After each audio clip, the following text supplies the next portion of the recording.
Alors nous sommes à la cellule isolée pour tester une nouvelle incantation. C'est la flamme d'Agale. Alors ça utilise un emplacement mémoire, ça coûte 3600 mana et quand on canalise ça coûte 600 mana de plus probablement par seconde. Ça projette un souffle de feu d'Agale depuis les airs. Il faut 23 en foi et 15 en ésotérisme pour l'utiliser et lorsqu'on lance ce sort on s'élève en l'air. Alors je vais vous montrer les caractéristiques. Permet à l'incanteur d'invoquer la puissance d'un dragon cracheur de feu. Il est possible de canaliser cette incantation pour en accroître la durée. Alors je vais vous montrer ça. On va se mettre ici pour un peu tester la distance. Vous voyez que ça touche quand même d'assez loin. On va se mettre plus près pour avoir ceux derrière avec. C'est parti. Vous voyez que ça touche quand même assez loin. Hein. Donc on a tué les ennemis là-bas au fond aussi. Donc ça va loin. Ici celui-là on va le tuer normalement. Voilà, on s'en occupe pas. Alors maintenant on va faire le test sur des petits groupes près du sud du lac d'Agale. Voilà. Et on va tester un petit peu, voir à quelle profondeur va le souffle. Quelle distance. Alors, on va les attaquer de façon à avoir une ligne verticale profonde.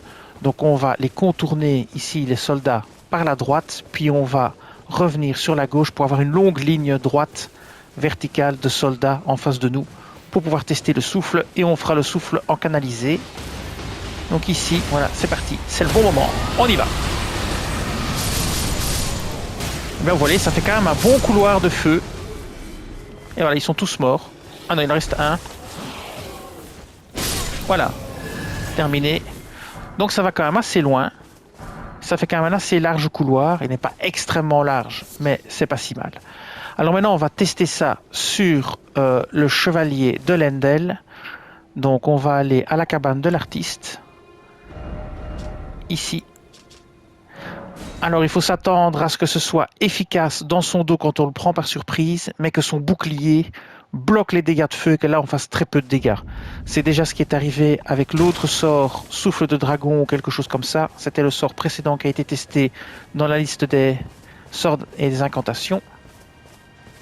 Donc, on va l'attaquer par surprise ici, comme ça va quand même assez loin, eh bien on ne doit pas aller trop près. On va le canaliser pour voir si on peut le tuer d'un coup par surprise. C'est un chevalier qui est pas facile à tuer, qui est très chiant parce qu'il utilise de la foudre. Et c'est parti. Canalisation du sort. Voilà. Là vous voyez il a son bouclier, c'est déjà fait beaucoup moins de dégâts. Quand il est pris par surprise ça va. Ici ça va parce qu'il ne bloquait pas, mais quand il utilise son bouclier il bloque pas mal de dégâts. Je vais vous remontrer ça. Alors on va l'attaquer, mais cette fois-ci, on va le laisser se défendre, on ne va pas l'attaquer par surprise, pour qu'il ne perde pas la majorité de sa vie déjà. Mais donc c'est un sort qui peut être utilisé en entrée de combat ou contre des petits groupes. Vous pouvez le coupler avec le talisman de feu pour faire plus de dégâts. Alors ici on va le laisser se défendre, et on va utiliser l'incantation sans la charger. Quand on est assez loin de lui, on la chargeant si on est assez loin. Voilà, là on est bien loin, on y va, on la charge. Et on la canalise. Vous voyez, on fait pas tellement de dégâts puisqu'il a son bouclier. Pareil ici. Et vous voyez que ça prend quand même beaucoup de mana. Voilà, ici on a pu le tuer quand même assez facilement parce que s'il essaye de charger et qu'il n'a pas son bouclier, eh bien il va prendre un max de dégâts. Mais vous voyez que ma barre de mana y est quasiment complètement passée pour avoir lancé 2 sorts canalisés complets. Et je vais vous montrer ma barre de mana. Vous allez comprendre. Ma barre de mana, elle fait 300. Il me reste 12. Donc ça consomme énormément de mana. Et bien voilà. Cette vidéo va s'arrêter ici. Je vous dis merci et à bientôt.